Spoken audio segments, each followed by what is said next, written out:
The first time it happened, I corrected them without thinking. It was automatic, like fixing a crooked picture on a wall you pass every day.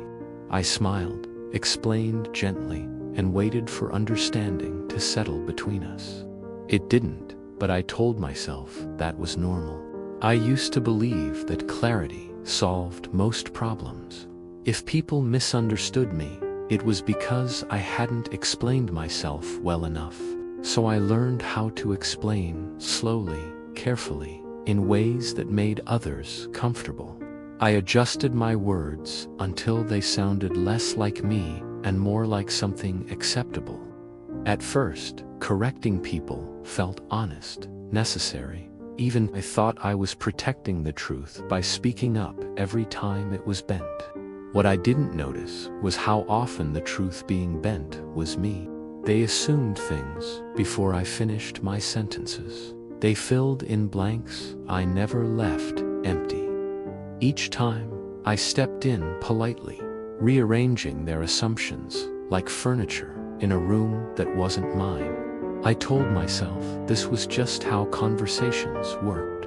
I corrected how they said my name. I corrected what they thought I believed. I corrected the tone they assigned to my silence and the meaning they attached to my face. Each correction felt small on its own, but together they began to feel heavy. No one warned me that identity could become labor. No one mentioned that explaining yourself repeatedly could drain you in ways sleep couldn't fix. I didn't realize how tired I was because I had grown used to the weight. Fatigue, when it arrives slowly, feels like normal life. Sometimes they nodded as if they understood, then repeated the same mistake the next day. Sometimes they argued with my correction, as if my own explanation required approval.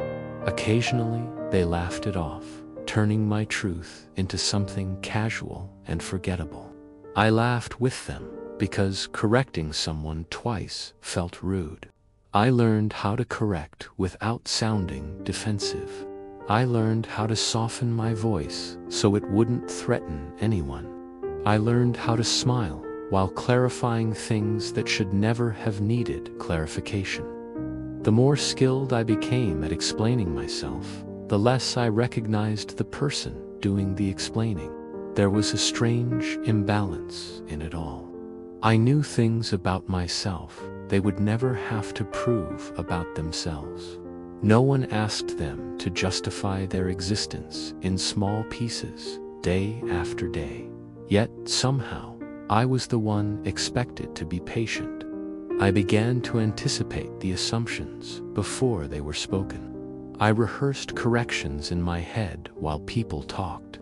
Conversations stopped being exchanges and became calculations. By the time someone misunderstood me, I was already tired. The worst part wasn't being misunderstood. It was realizing how easily people accepted the wrong version of me. Sometimes it seemed like they preferred it. The truth was more complicated, and complication made them uncomfortable. I told myself I was doing the right thing by correcting them. Silence felt like surrender. Speaking felt like responsibility. I believed that if I stopped explaining, something important would be lost. Then one day, something small happened. Not dramatic, not cruel, not worth retelling in detail. Someone made an assumption about me, casually, confidently, as if it had already been confirmed. I opened my mouth to correct them. I felt the familiar words rise, shaped and ready. Then I felt something else, heavier than hesitation. I closed my mouth again. No one noticed. The conversation continued, smooth and uninterrupted. The world did not pause for my silence. At first, I panicked internally.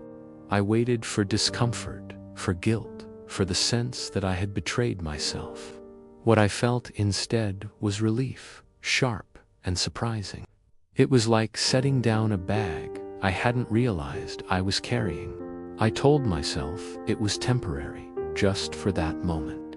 I would correct the next assumption, the next time. But the next time came, and I stayed quiet again. Silence felt wrong at first, like neglect. Like I was letting a false version of myself walk freely through the room. But correcting them felt worse. People began to assume more once I stopped correcting them.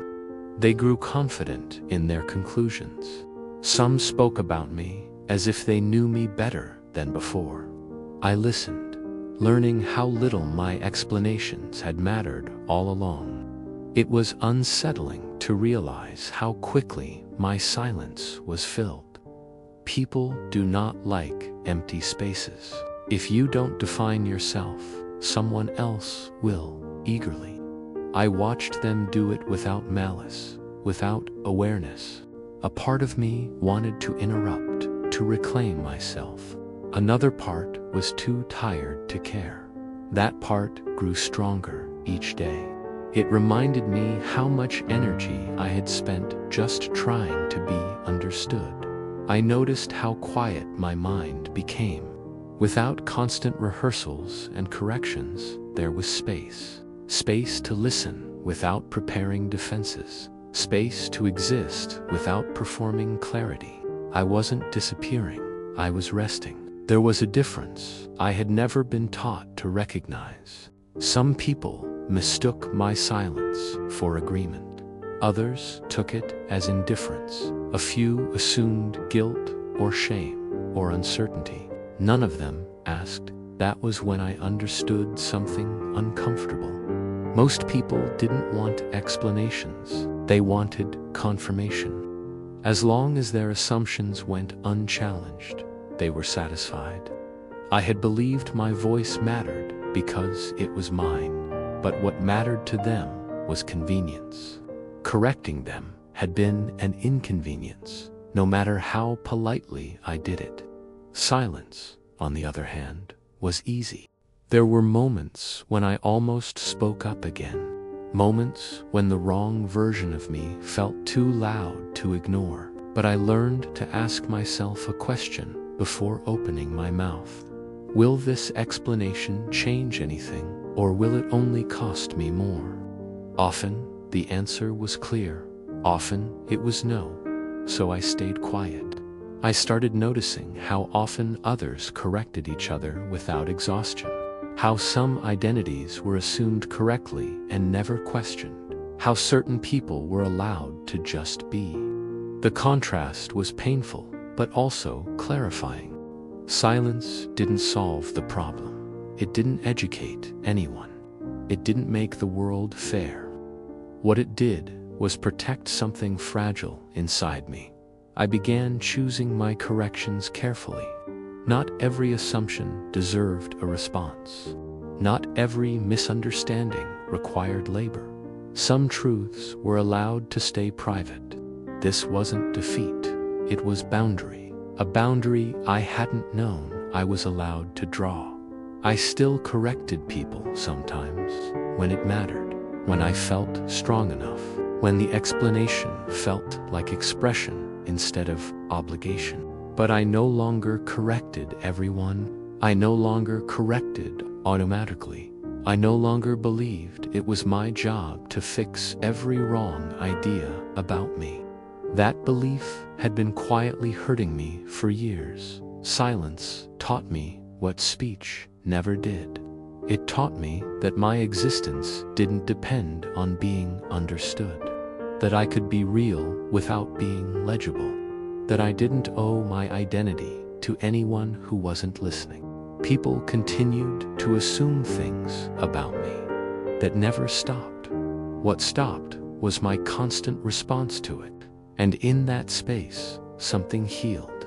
I realized that identity fatigue wasn't about being misunderstood once. It was about being misunderstood repeatedly and expected to smile through it. It was about carrying the responsibility of clarity alone. When I stopped correcting them, I didn't lose myself. I found myself in the quiet moments they never noticed, in the thoughts I didn't have to translate, in the relief of not performing explanation. Some days, the silence still aches. Some days, I wish the world were kinder, more curious, more patient. But I no longer confuse wishing with responsibility. I know who I am, even when others don't. That knowledge is steadier than approval. It doesn't need repetition to survive. I didn't correct them anymore, not because they were right, but because I was tired of proving that I existed. And if this story felt familiar, if it sounded like a quiet truth you've carried too, then you're not alone in it.